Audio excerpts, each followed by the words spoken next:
the garden at first light.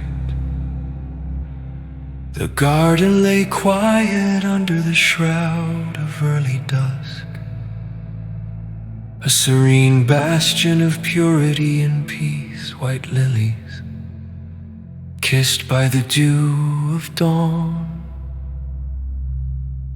stood solemn like silent sentinels, their fragrance weaving through the air with the gentle breath of a whisper. The sky above was a tapestry of indigo and ember, and as the horizon began to tease the golden glow of the rising sun, a boy with hands that trembled like leaf-laden branches stumbled towards the marble fountain where candles flickered softly. The boy, no older than 12, bore eyes wide with the burden of the night. Shadows clung to his skin as he knelt by the fountain's edge, the holy water before him a mirror reflecting his soul's turmoil.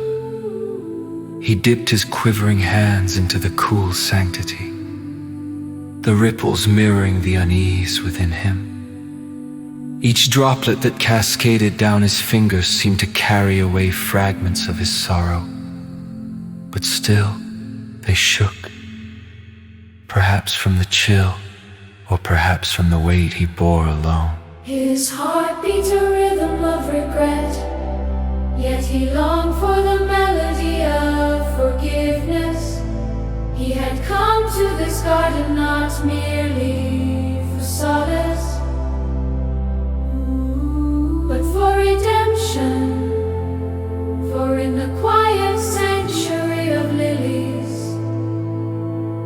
he hoped to find absolution.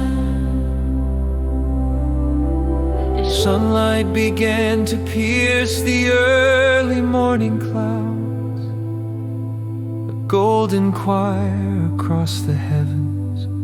Something extraordinary happened. The sky in its slow awakening parted like gossamer veils, and from its radiant heart an angel descended, her wings vast and resplendent like the dawn itself, shimmered with hues of apricot and gold. She touched the earth with the grace of a falling feather, her presence filling the garden with an ethereal luminescence. The boy gasped, his breath caught in reverence and awe. The angel's visage was soft and kind, her eyes like liquid pools of starlight as they met his gaze. Her voice, when she spoke, was the sound of 1,000 harps, a melody that calmed the storm within him. "Why do you tremble, child?" she inquired, her tone imbued with infinite compassion. He lowered his eyes, tears mingling with the holy water at his fingertips. "For I am tainted with wrongs," he confessed, his voice but a whisper caught in the gentle breeze. "I seek forgiveness and strength, for I fear I have not the courage to find my way." The angel knelt before him, her wings folding softly around her like a cloak of light. She reached out her hand, a beacon of warmth and comfort, resting upon his own instantly. The trembling ceased, and a tranquility he had never known before spread through him like sunbeams through parted clouds. "Fear not, dear one," she said, her words caressing the air.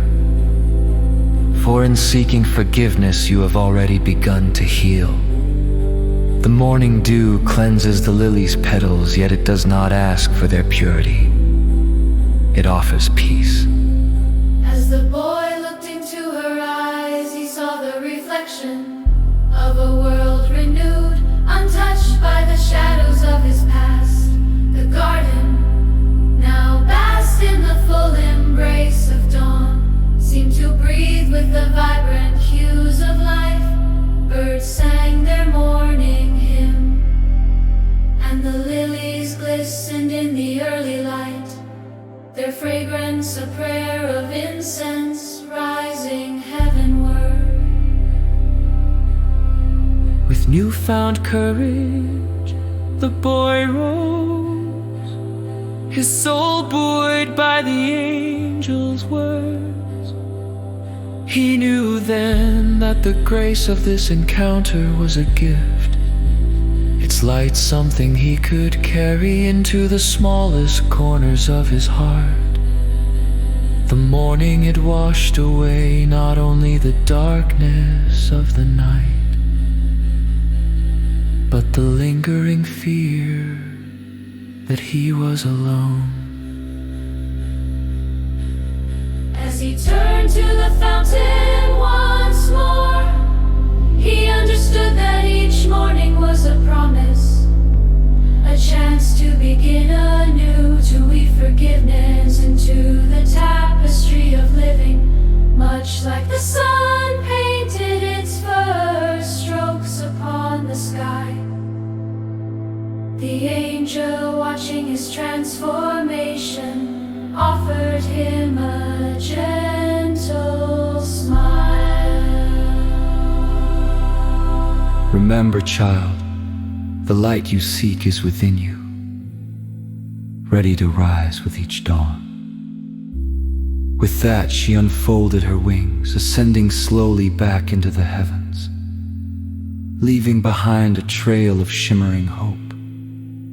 The boy, bathed in the tranquil glow, whispered a silent thank you to the morning, to the lilies, to the angel whose wings were woven from the dawn. And as the sun climbed higher, painting the world in brilliant hues of rebirth, the boy carried with him the light of atonement and the promise of a new beginning.